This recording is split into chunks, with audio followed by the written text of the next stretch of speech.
spent smartly rather than spent big. So they are an outlier. Yet again, we've had two clubs relegated who have been subject to points deductions. Certainly Maddison at £50 million for me would be a bargain. Okay, he is back. It is the Price of Football's Kieran Maguire. Kieran, it's kind of our annual tradition now. We see each other once a year. Football is still going. What has been the biggest kind of story for you over this past year? As far as the EFL is concerned, I would say that the fact that despite the best efforts of owners, we've still got 72 clubs. And that sounds a bit glib and a bit cynical, but the standard of ownership and governance is erratic. And first of all, yeah, there are some brilliant owners. There's some absolutely fantastic football. There's some fantastic coaches as well, but there's still flies in the ointment. There's still people who I wouldn't let near a football club, and yet they pop up with regularity. And I think the other thing which is noticeable over the past 12 months is that yet again, we've had two clubs relegated who have been subject to points deductions as far as the Championship is concerned.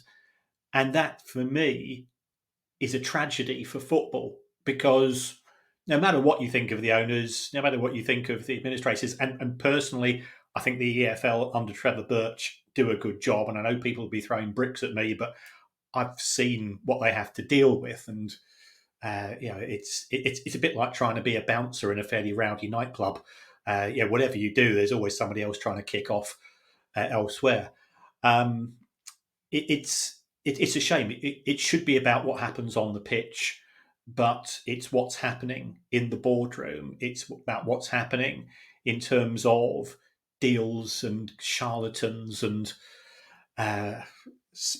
horrible people who are attracted to football because of the glamour and kudos that it brings, despite them being grubby, disreputable individuals. Being you're dealing with off-pitch stuff, is that mainly focused into this period now in June or July, or is that an irrelevance? Are you going to have a little tailing off of your busyness now, or a peak? No, I will be kept pretty busy. We've still got some clubs that haven't produced their 2022 accounts, which makes my job a bit harder. We're recording this on the 16th of June, and I think half an hour before we started recording, Reading got charged by the EFL for non-payment of wages. We've got the takeover of Wigan. We've got uncertainty at Morecambe. There are other people causing issues in terms of the ownership of West Bromwich Albion. So that doesn't go away over the summer. In fact, to a certain extent, it makes things worse, because if you think about it, football clubs have got no money coming in. Season tickets in the main have already been sold.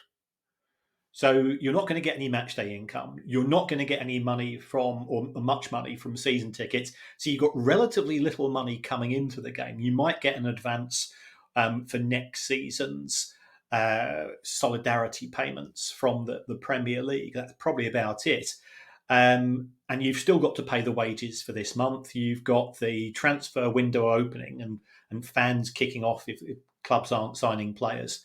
So it is actually quite a tough period. And I was talking to a director of an EFL Championship club yesterday, and I said, well, what do you think about it? And he says, well, I'm amazed we've got through relatively scot-free in 22-23, but it's going to get worse before it gets better, which is depressing, which means from my point of view, it never stops. I mean, I started off this morning at 5:30 on the television with football finance stories, and it's I mean, I enjoy what I do. I'm very fortunate, but it never stops. Can you just quickly outline? You talked about a solidarity payment advance.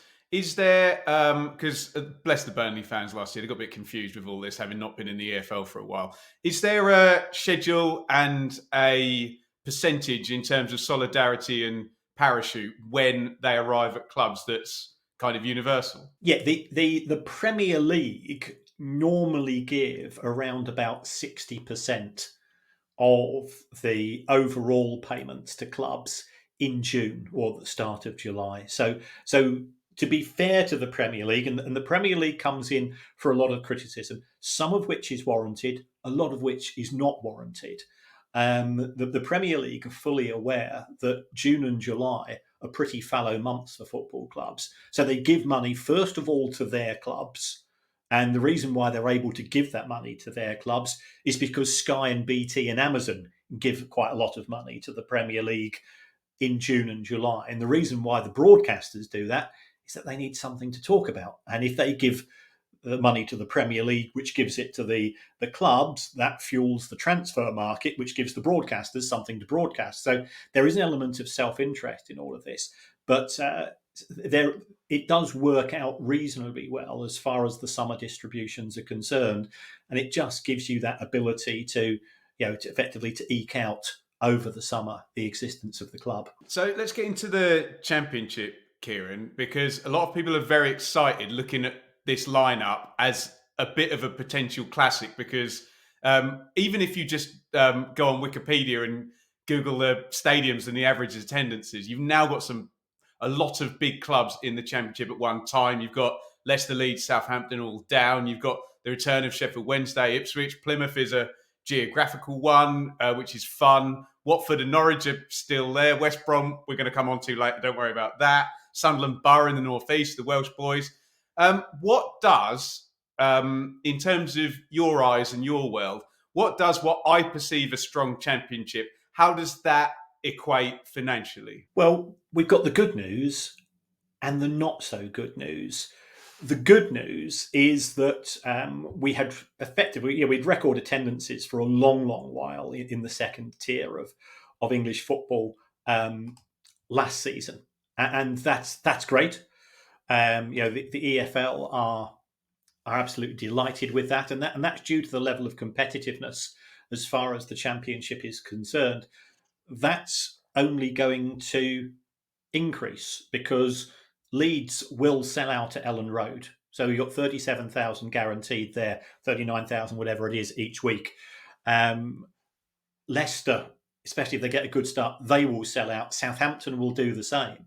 So therefore, you've got potentially three clubs that are going to be generating crowds in the 30,000 plus region, plus Sunderland. West Brom will sell out their 25. If Middlesbrough make a good start, again, they'll be competitive. So I think in terms of match day revenue, that's good. But I think that the downside, from my point of view, looking at it from the perspective of financials, is that everybody's looking at that Championship and they're going, golly gumdrops, that's going to be tough to get in the top six. How are we going to achieve that? We're going to achieve that by signing players. And what are players looking for? Short career.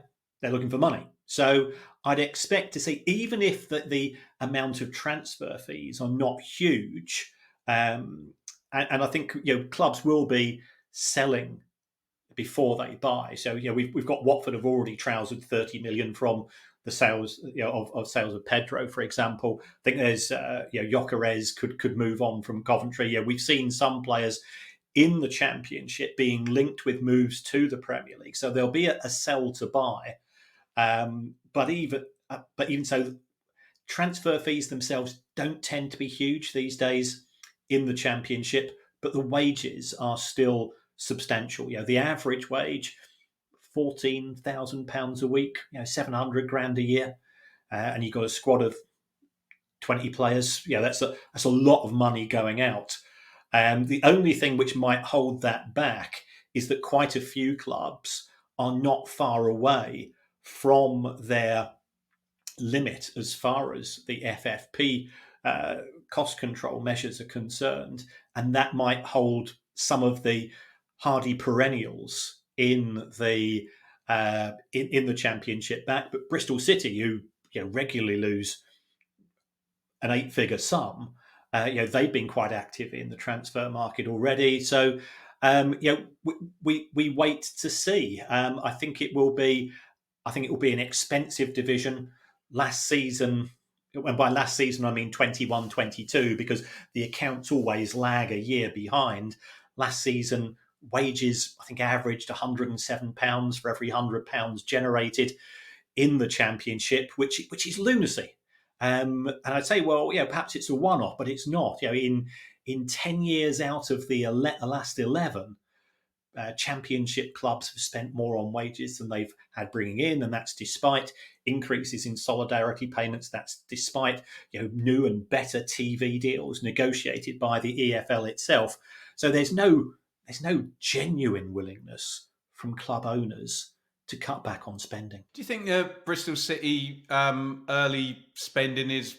Do you think they're already fairly well down the road on a deal to sell Alex Scott to a Premier League club, and they kind of know that that money's going to be maybe even the one you support, Kieran? Can't possibly comment on that one. Though Brighton have sold Hayden Roberts, who's a very decent defender, to Bristol City. I think clubs know. Discussions have been taking place, and one of the things that I've learned. I'm fortunate enough. I teach within football itself now. So I teach for the League Managers Association. I'm going to be starting teaching for the Professional Footballers Association, and so on. So you get to know more about the business side of things, and when it comes to transfers, everybody knows who's going to be going. It's really a case of negotiating terms which are acceptable to all the parties.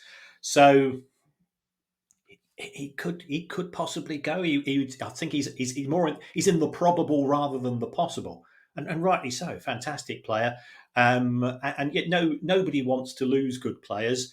At the same time, I think fans of all clubs acknowledge that the opportunity to play in the Premier League, and also the opportunity to earn Premier League wages, is something which they, if the opportunity was given to them, you'd snap up as well. When a club has got someone like Alex Scott, they always seem to have this binary of either he has to go at the start of the season or he stays the season.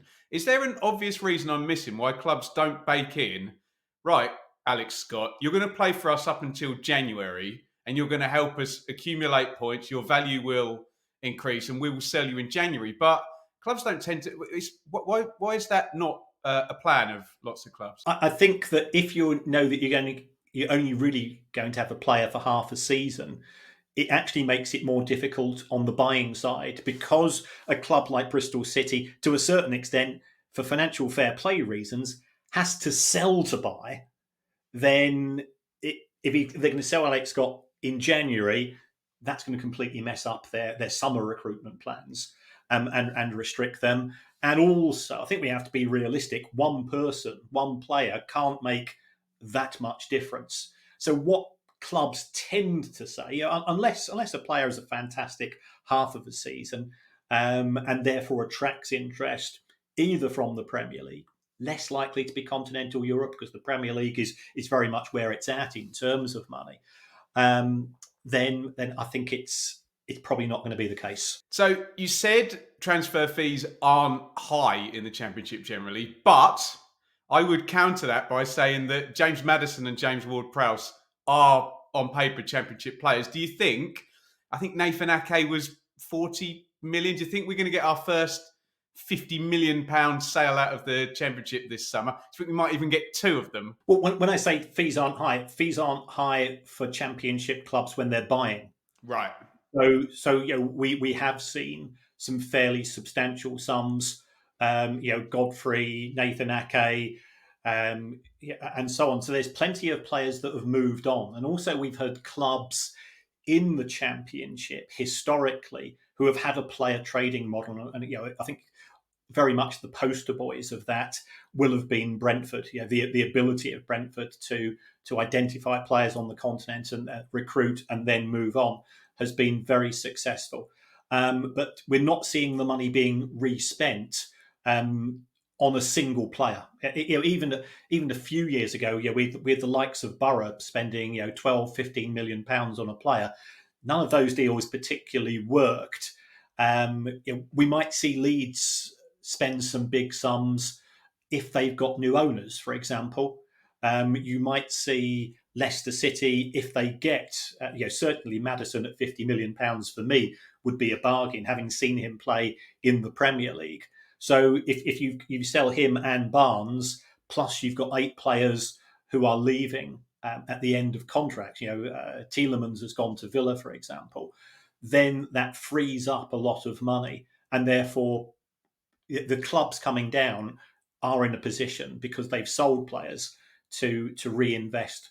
But I think if you separate the Championship out into this isn't a criticism, the hardy perennials and the clubs that have just come down, the hardy perennials won't be spending the big fees if they've been in the Championship for a year or two. I'm glad you mentioned Brentford, because we try and be nice and balanced on here. We don't talk about just the horror stories. You've given out many gold stars to Brentford, indeed. We've given them to Rotherham before for not being silly, Sheffield United for bouncing right the way through. But have Luton now just kicked everybody into touch in terms of gold star, financial performance, gentle growth? They probably were a quarter of the way into what Brentford did in order to actually get to the Premier League and the £100 million TV money. Talk to me about Luton, where they sit in the pantheon, and how on earth a club, and this is said with love, of Luton's size adjusts up the level. Well, okay, we say that. Luton lost £130,000 a week in 2022, and that was their first season in the Championship. Those losses will be higher this season. I think they are well run. Gary Sweet and his team are fans who are also successful businessmen, and I think that can work at times. And I think they've always had a strategy in terms of developing the club. If they'd not been successful in the playoff final, you'd have swapped the word Coventry for Luton. Would have said, despite yes, I would. everything, yes, I would. Yeah, despite everything that Coventry fans have been through, to get as far as they have done, again on a bottom 6 budget, and both Luton and Coventry had bottom 6 budgets. So hats off to them for getting as far as the final, and of course, all the best to Luton in the Premier League. That won't extend. I'm not gracious enough to extend it for their first match away to Brighton, but they've deserved to get the way they have, because that's the second year in the playoff. What I think the Luton model shows is having a sort of cohesive strategy in terms of creating a culture within the club and a culture within the training facilities, that you can go from having a fairly major disruption in your manager being headhunted. And I believe Luton got somewhere in the region of £3 million as far as that deal was concerned. And yet, same again for James Bree, who he took with him, I think, as well. Right, that's incredible. And because they've got that structure in place of, this is our Luton philosophy, it's then recruiting somebody like Mark Robbins, who will take over. And I'm still talking football here as opposed to football finance, but if you have the culture of, this is how we see Luton playing football, having sort of a Moneyball light model, it's not as it's not as nuanced as that of Brentford, can work, has worked, and gives encouragement to other clubs to say, well, if Luton can do it, then we know that we're going to be at a financial disadvantage to the clubs with parachute payments, but also the fact that, as I said, Leeds, Southampton and Leicester have some very good players who've been in the Premier League last season. They've got the benefits of big supports as well. I think it gives hope. And that's really good for the 3 clubs that have come up from League One. Kieran, do I owe the owners of Burnley a bit of an apology? Because I remember when they took over, there was a lot of negative chat about leveraged buyouts, which I won't pretend to understand in the same way you do, debt loaded, repayments needing to be paid back, etc., etc., and that they were going to be in a rather perilous position if things didn't go well in the championship. They absolutely smashed it out the park with their recruitment and the way they played football. And I believe you'll know better than me, certain of these repayments have either been paid back or been refinanced, and they've proved everybody wrong. What are your thoughts? I think huge congratulations have got to be given to Burnley. I mean, I was somebody that was concerned about their financial status because when the club was acquired by ALK, Alan Pace's team, they used this method called a leverage buyout, where the owners don't actually pay anything or they pay very little to buy the club itself, and they effectively use the club as a vehicle to borrow money to buy the club from the previous owners. Had they not been promoted, things would have been tricky. But they've recruited superbly, first of all, at the coaching level. Vincent Company is one of the coolest guys in the country, as far as I'm concerned. He's a magnificent bloke, and he's a fantastic coach as well. So it was a high risk strategy which worked. Now, high risk strategies don't always work, but it worked in these circumstances. So you've got to give them credit for getting the big decisions right in terms of we're going to allow a lot of the established players to go. They either were end of contract, and they let Sean Dyche move on as well, and they've replaced them with a style of football which is unheralded. Because this isn't a criticism of Sean Dyche, but you knew exactly what you were getting whenever you played Burnley. It was an effective form of football. I'd be lying, and I'm sounding really sort of conceited.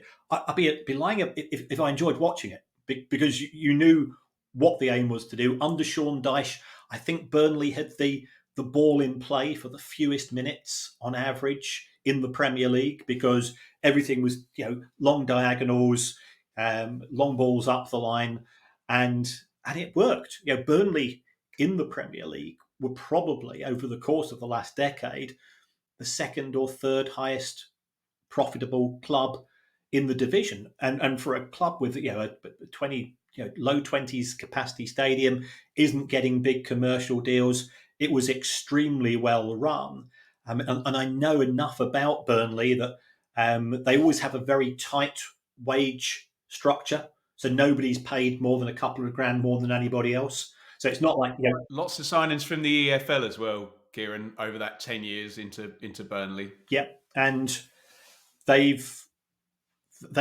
just shown that it can work. If it doesn't work from borrowing money, you end up in a West Brom type of situation, which is a sad tale. Would I be right in saying that Burnley will probably be a bit of an outlier? And when I have comments on YouTube from fans of teams that come down saying, "Oh, we'll be all right, we'll just do the Burnley model," I would be within my rights to reply, "Yeah, right, mate, go on, have a go at that." Yes, you would. I mean, if you talk to fans of Watford and Norwich, Cardiff, Middlesbrough, Huddersfield, the clubs that have been relegated in the past few years, if you take a look at the two clubs that sort of bounced back in Fulham and Bournemouth, sort of last season, both of those clubs were losing more than £1 million a week in order to get out of the Championship. I don't think Burnley have done that. They've spent smartly rather than spent big. So they are an outlier. It's the equivalent of saying if you back a horse on the Grand National and it wins at 33-1, should you always back a 33-1 horse? The answer is no. But in this case, again, credit where it's due to both the people that own the club, the people that coach the club, and the players. They've been magnificent. Now, I know you're going to enjoy this. You've got 3 new owners about to be announced in the champ, or we're dotting I's and crossing T's. Who are you sort of most excited about? We've got the 49ers, who are, we think, very close to completing on Leeds United. Tom Wagner is waiting for the Hong Kong Stock Exchange at some point in July. You'll know better than me, Kieran, and that's going to go through. And Kevin M. Nagel, and there's movement already at Huddersfield in terms of maybe he's making some decisions before he's taken over, but the director of football's out and the Neil Warnock's having another year. Which of those three are you kind of most intrigued about, and how do you see the three new ownerships panning out? I don't see a huge change at Leeds. I still think Leeds have got to be amongst the favourites for promotion in terms of the culture of the club. And the reason for that is that the 49ers have had directors on the board of Leeds United in the past few years. So therefore their voices, their concerns, their strategy has been taken into consideration. At the same time, Andrea Radrizzani ultimately had the final say. I think it's fair to say that perhaps his enthusiasm was starting to wane. Although Leeds spent big. They made a record signing in the January window for a player that didn't work out. They've had some other signings on players that, again, perhaps haven't been as successful as fans would have delighted. Who do you hold responsible for that? It's always easy to be the person pointing the finger as opposed to the person making the decision. And if you actually went up to a fan and said, here's 60 or 70 million pounds, go and spend it on some 22-year-old people who you've never met in your life and make sure that they're going to be a success. I'm not sure that fans would necessarily have a better track record than the existing ownership structures. So I think Leeds won't be much of a change. I'm hoping for good things at Birmingham, because the current Birmingham owners, who still have shareholdings, the new owner is only acquiring 45%, and that has to be ratified by the Hong Kong Stock Exchange. But I think that's more sort of a rubber stamping exercise. I think that should assist Birmingham. Might be too late, and we're living in a world of football where, as we know, a fortnight, especially a fortnight in the Championship, where potentially you could have 5 fixtures, is a long time, and fans are impatient. So I think there is potential there at Birmingham. With regards to Huddersfield, I think it will be sort of, again, more of a rollover. You've got to give Neil Warnock credit, because he does Neil Warnock types of things. He knows how to motivate players. He plays Neil Warnock style of football, and that is efficient rather than glamorous. But if you're at the bottom of the table, then fine. So I think of the three, the most potential for change is probably at Birmingham. Leeds was already a big player. So will it be bigger with the 49ers? I think we have to be a little bit careful, because people talk of the 49ers investment as if it's being connected to the US franchise organization, but it's actually not. It's the investment arm, which itself is funded by a load of private individuals. And what their objectives are is to make a financial return. Now, we know that some of the successful golfers are involved there. Now, if those golfers are going to get hundreds of millions of dollars themselves from Saudi Arabia PIF as part of the golf settlement, then that could be transformative for Leeds. But if I was a golfer, if I was a professional sportsman, would I be saying to myself, I know what I'm going to do. I'm going to give loads of my money, which has been bought through my talent, to other professional sportsmen.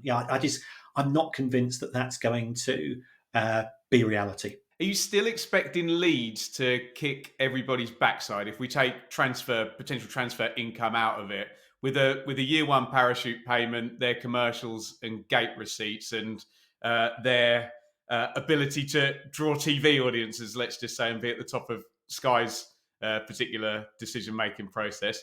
Are we expecting Leeds to be the golden goose of the Championship here? Well, I'd certainly expect Leeds to generate the most income as far as the Championship in 23-24 is concerned. It then comes down to how they're going to spend that money. So you've only got to sign. What was it? Kevin Phillips Augustine? Is that the name of the Jean-Kevin Augustin. Yeah, I can't remember. Kevin Phillips would have been a much better signing, I tell you. I'm thinking of Kevin Phillips Bong from the Monty Python sketches, which really ages me. You only need a couple of Augustins for players that don't turn up. I think I saw one of his substitute appearances. I should have a T-shirt saying he only played about 30 minutes, didn't he, or something? Carry on, sorry. Yeah. There's issues in terms of, at present, there's uncertainty with regards to ownership. The club doesn't have a director of football. The club doesn't have a coach. We've got an owner who is looking for an exit door. So how committed is he? On the last day of the season, he was in Italy trying to buy Sampdoria. So this means that when the window has now opened, what is going to happen? Are Leeds going to be playing a game of catch up? And pre-season starts in 2.5 weeks for most clubs.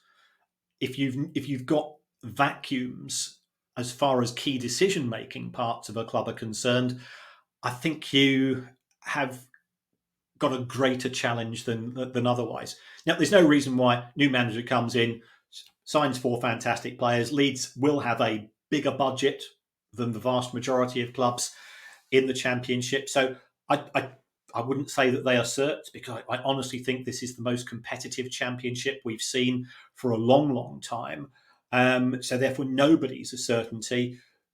But anything outside of the big 6, I think, would be classified as a disaster, certainly by Leeds fans. But in terms of expectations of anybody that's seen the amount of invested in the squad, in the 3 seasons that they had in the Premier League, they spent a lot of money. Talk to me about points deductions then, Kieran. We had this conversation last year. I know you don't like them, but we sort of speculated last year. I think we ruled Stoke out because of the stadium sale. You mentioned the quotes from Richard Gould from Bristol City that maybe they'd even priced it in, but they didn't get points deduction. We mentioned Middlesbrough as well, but then after we spoke, they sold Spence and Tavernier up to the Premier League, and Steve Gibson does what Steve Gibson does.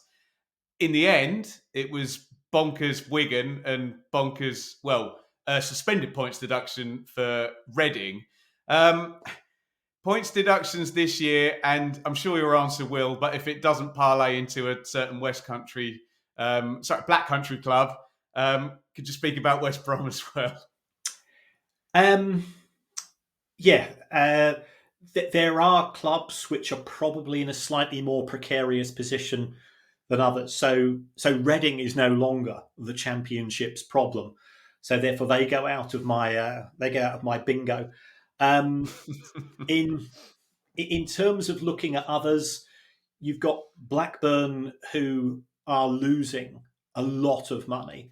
They sold Alan Armstrong at the start of 21-22, which dug them out of a problem. I don't know enough about them. Have they got any saleable assets this season?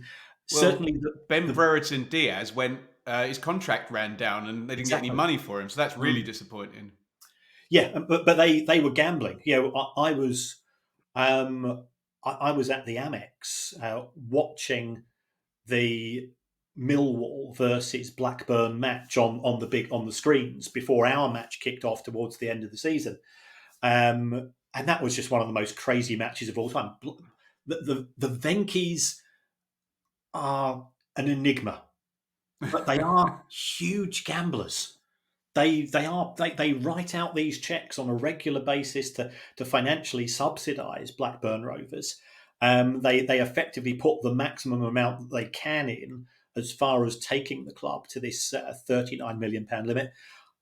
I think that they will be okay, but they would certainly be one of the clubs which has the least wiggle room.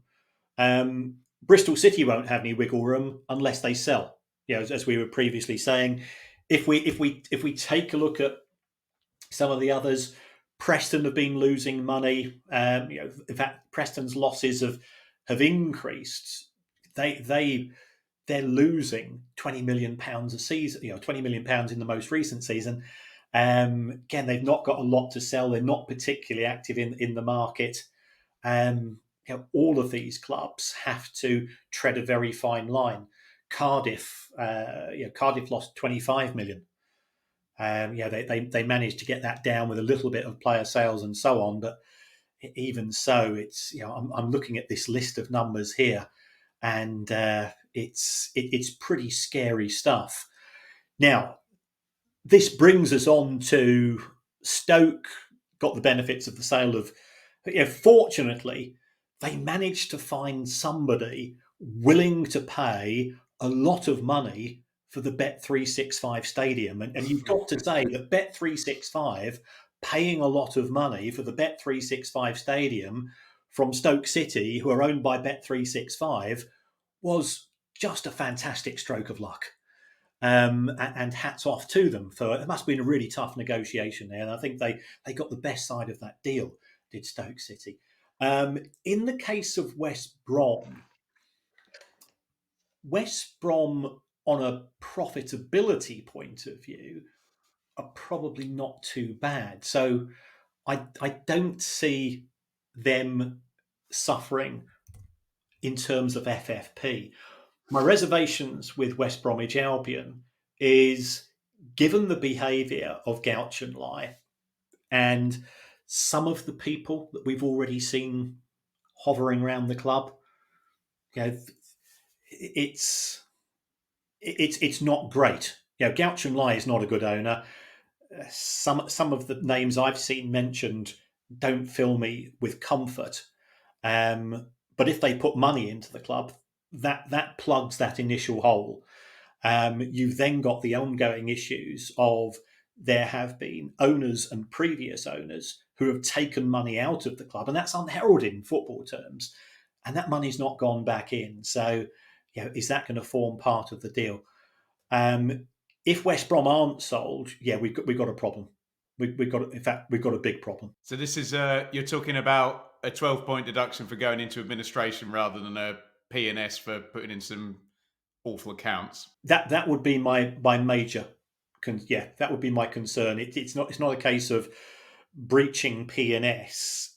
It's the inability to pay the wages, unless they've got players that they can sell, and if you listen to them, they could have sold players in January and failed to do so because they turned down offers. So it was very bullish, but I don't share that enthusiasm.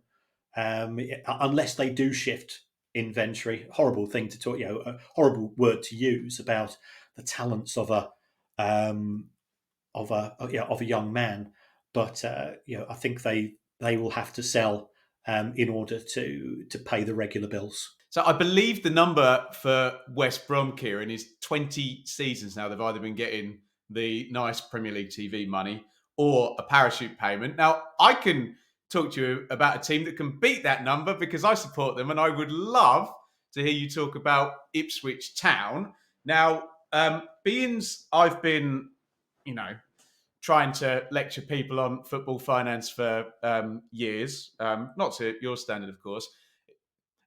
It's very important for me to be self-aware about Ipswich because basically they Manchester City'd League One last year. I think there were 3 transfers in the division that were over £1 million, and I think they were all made by Ipswich. And I think we're speculating here, but we think the wage bill was sort of above 16 million, which if you talk to a Morecambe fan or a Cheltenham fan or Cambridge or any of these teams down the bottom there. So I will acknowledge the big spend for Ipswich. Obviously, the FFP rules are different in League One, and you now go to the hard limit in the Championship, but the 3-year cycle begins now. How do you play this if you're Ipswich Town and you're a legacy club who's been drawing really big attendances? Maybe you've loaded up some spending previously in a different jurisdiction in League One. What's the process going to be? Because they've gone from being a very big fish to competing with teams in P&S terms now that are going to get 45 plus million quid coming in for broadcast. What should Ipswich fans be thinking? I think Ipswich fans will be looking at that fixture list when it comes out next Thursday and saying to themselves, we've got 0 easy fixtures in the Championship because it is so competitive. And then it's a case of ultimately the decisions are being driven by the relatively new owners. What is in it for an American investment fund? There's not really money to be made as far as the Championship is concerned. The average losses in 21-22, which remember was the season when we've just come out of COVID, the average sort of day-to-day losses were £470,000 a week. Under Marcus Evans, Ipswich were losing, and he was prepared to lose £9 to £10 million a year. That wasn't enough. It meant that they, in the majority of circumstances, they were in the bottom half of the division. They had a series of managers who didn't inspire the fans. I think that there was a breakdown in the relationship between owner and fan base. And now there is a reset, and sometimes actually being relegated and giving yourselves a bit of breathing space, especially when you've got new owners, very progressive new coach. They will be looking. Who's just signed a new contract this morning, Kieran? Well, anybody called Kieran that manages the football club's okay by me. I do sometimes fudge his name for your name, actually. Kieran Maguire is a difficult one. Carry on, sorry. Well, it's okay. My name gets confused. I was called Kelvin Maguire by Simon. Kelvin Mackenzie. Kelvin Mackenzie, yeah, by Simon Jordan on TalkSport, and I'm actually quite friendly with Simon. Simon and I do talk on occasions off air. Okay. Cheers, Simon. Yeah, I can cope with being called Kevin Maguire because he's the Daily Mirror politics guy who's regularly on telly. But Kelvin Mackenzie, reprehensible human being, absolutely. Yeah, he's the man that approved of the lies about Liverpool Football Club and Hillsborough. So I was a bit upset by that. But I think Ipswich will be looking at the Luton approach and the Coventry approach, i.e. they will set a modest budget. They will try to play a style of football which worked extremely well last year, and they will try to keep hold of the majority of their players. And they will say to the squad, stick with us. In 12 months' time, you could be in the Premier League. These are your step-ups as far as your salary is concerned. If it doesn't work out and you've had a good season in the Championship, we ain't going to stay in your way. So certainly that's what I would be trying to get across to the squad. I think he's a fantastic manager. He's certainly a manager who has been attracting interest higher up the football pyramid. So they've done very well there. It's going to be. It would have been tough in 22-23. It's going to be tough by a further 20% in 23-24, given the calibre of opposition with whom they're going to be competing. You're a fan, Ben. What position would be okay for you at the end of next season? I don't want to upset Ipswich fans because a lot of Ipswich fans have, for once, got used to winning last season. And then, of course, the worst thing possibly happened is just in Sunderland bounced from the top 6 in League One to the top 6 in the Championship. I agree with you that when I come to do my predictions, I'll probably have 13 or 14 teams that I think can get in the top 6 that I need to whittle down. So you never know. With a fair wind, they could be in the top half. Can I spin this back as a question to you? How do you've essentially got 3 years. Is there a sense of, for a club like Ipswich who's got quite affluent owners. Is there a kind of sense of front loading the spending, knowing that you can sell on the back end in years 2 and 3? Is that going to be a sort of 3-year block of an approach? It doesn't quite work like that because you are assessed for your years in League One, so they will count as years 1 or 2. But the losses, as far as Ipswich are concerned, remember your promotion bonuses that were paid out as a result of the success in getting promoted, though they're excluded from financial fair play purposes. So I don't think I don't think it would go down well in the EFL if they said we're going to try to spend 3 years worth of money in 1 year, and then they are getting in the local phone book and sort of going down to I think local that's called the park. Wolves approach, yes? That's right, and recruiting anybody that's got a pair of boots. So it is assessed over that rolling period. They will have more flexibility, but as you said, 16 million pound wage bill in League One.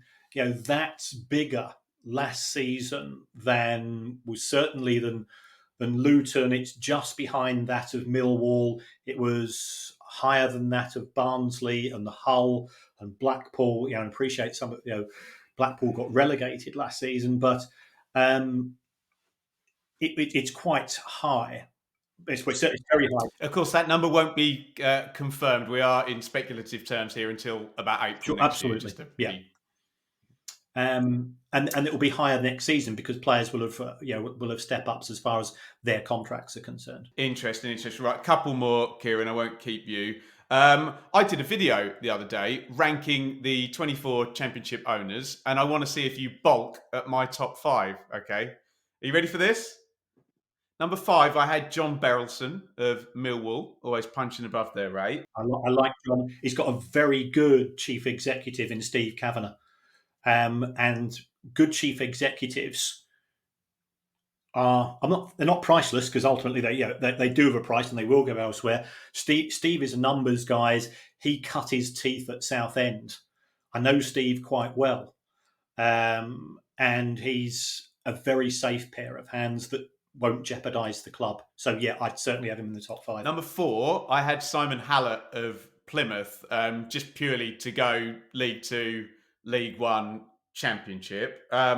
I had Tony Stewart at number 3 because again that's League 2, Rotherham all the way up, and I think he might have taken them out of administration. And we always flag them up as the example of stubbornly not overspending and getting relegated and not being bothered about it because the future is even better. I had Middlesbrough and Steve Gibson, even though I don't totally agree with some of his managerial hires in recent years, the loyalty and 3 decades worth, and he was involved in liquidation, or getting them out of liquidation in the 80s. This one got a fair bit of pushback, so I'll be interested in your take.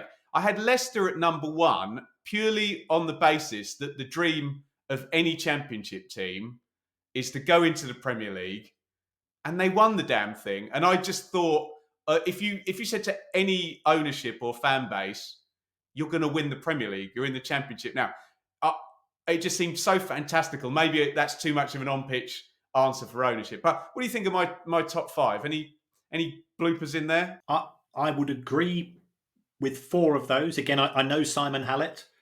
Simon and I regularly WhatsApp. I've had Simon Hallett on the Price of Football. He's again very progressive owner. I think the one reservation I would have would be in respect of Leicester. I did get a lot of comments agreeing with you, Kieran. And the reason why I say that is, yes, Leicester were first of all promoted from the Championship, but they only were promoted on the back of an FFP breach, which wasn't spotted until they got to the Premier League. So putting on my hat as a finance person, and this is taking nothing away from their achievement in 2016, because they had the 16th highest wage bill and they won the Premier League. Absolutely brilliant. It was, as a neutral, it was fantastic to watch. I spoke to my friends in broadcasting. They said, worst year for us. because because Leicester City don't deliver in terms of viewing figures, and Leicester City doing so well. Okay, but what they achieved, I think, was an on the pitch achievement. Sometimes all of the ducks are in a row, and it happened. They had a good recruitment strategy. They had a coach who had a fantastic 12 months, who they sacked 6 months later. They did extremely well, but I wouldn't put it down to the owners and trying to work out what the owner's philosophy is these days is more difficult. I had West Brom bottom. Would you agree with that? I had Trillion Trophy Asia 23rd, and I had Mr. Chansiri, who has had a couple of good quiet years, 22nd. I'd certainly have West Brom in the bottom three. I'd have Reading in the bottom three. Well, they now class as League One. Oh right, okay, for you, yeah. I've got no issue with those. I'd also have a shout out for the owners at Blackpool. But again, you're going to say, well, they're League One. I think the owner at Hull, I think he's very intriguing. He was top 10. Yeah. So I'd agree with you. And I know that they do have more money than God, but the owners of both Stoke City and Bristol City, I mentioned Bristol City losing huge amounts of money, they just keep putting it in. So in terms of financial support, amazing. In terms of quality of decision making, you're never quite sure how much of those decisions are allocated to the chief executive and the board and how much it's from the owner. So I'm always slightly reticent. But in terms of financial support, yeah, I'd agree. Kieran, brilliant. Thank you so much for time. I think something weird was happening with your picture during the show, but I'll check back. It's probably just my eyes deceiving me, and there was nothing amiss whatsoever. Just to finish, if you can plug your amazing podcast and just give me a thumbs up or a thumbs down. We've had some terrifying conversations over the years, very concerned. Are you more or less positive about the EFL as we speak now in 2023? And parlay that, especially with that lovely shirt you're wearing, into a lovely plug for your podcast, please. I co-host the Price of Football podcast with comedian and writer Kevin Day. We started off 3.5 years ago with the remit from the producer of putting out 20 minutes of material a week. And we thought we were going to struggle to do that because there wasn't enough stories as far as football and finance is concerned. We're now doing 2 to 2.5 hours a week. And the reason for that is the mess that football is in, including many, many clubs in the EFL itself. I think on a positive note, Trevor Birch and his team are doing as good a job as can be expected. And I know how hard they work. I know Trevor well. He's a very, very thorough, very organised. And Nick, who's effectively his chief operating officer, they come in for a lot of stick because if something goes wrong, you're looking for scapegoats. But I think they've done as good as they can. The fact that we've seen clubs get to 11:59 p.m. on the midnight countdown. Postman. That was 11:59 p.m. for the full moon to come out and the wolf to start howling at it, wasn't it? Oh, bless you. So we've been at 11:59 p.m. on the doomsday clock as far as many football clubs are concerned. We've not had another Bury, but we're not far away in respect of some of the clubs. So in terms of comfort, I've got very little. I think football will survive mainly due to what we refer to at times as the bigger fool theory, in the sense that there are lots of people out there who believe that they can come in because they've been successful elsewhere and they've managed to successfully run their own business and that they can convert that success into football.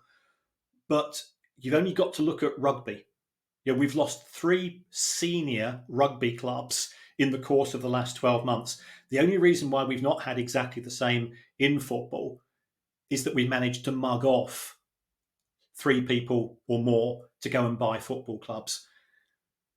At some point in time, somebody's going to say, actually, this can't continue. I'm out. And that's my reservation. But, Wigan was in deep trouble. We found a new owner for Wigan this week. We've found a new owner for Birmingham. We are surviving, but it's surviving rather than thriving off the pitch.